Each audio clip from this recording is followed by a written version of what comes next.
Let's convert mass of sample to number of particles. I must say first that when we study reactions, we usually report moles for stoichiometry purposes or mass for lab purposes, because in lab we can measure the mass of samples. Very rarely would we ever need to know the numbers of atoms or molecules, but every chemistry book has this exercise of finding the number of particles. Why? As I tell my students, these exercises help you master your unit conversion skills and help understand the meaning of Avogadro's number. So let's do two examples. Let's start with an example of converting 24.0 grams of argon into atoms of argon. It is important to understand that there is no ratio that directly relates the mass of an element into atoms of element, but we can use the atomic weight to convert mass into moles of argon.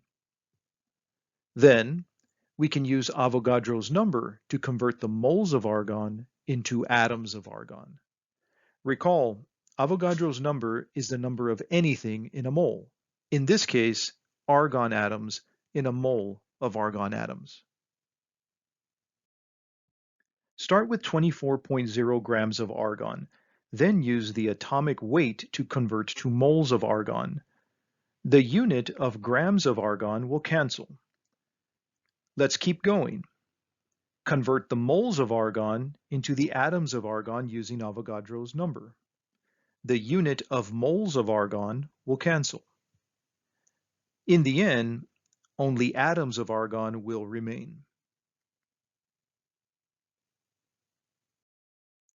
Let's do one example of converting to find molecules. Here, I'll convert 12.8 grams of methane into molecules of methane. Again, there is no ratio that directly relates the mass of a compound into molecules of that compound. For compounds, we'll need the molar mass to convert to moles of the compound. Then we can use Avogadro's number to convert to the numbers of particles, in this case, molecules of methane. Start with 12.8 grams of methane and use the molar mass to convert to moles of methane. The unit of grams of methane will cancel. Then convert the moles of methane into molecules of methane using Avogadro's number. The unit of moles of methane will cancel. In the end, only molecules of methane will remain.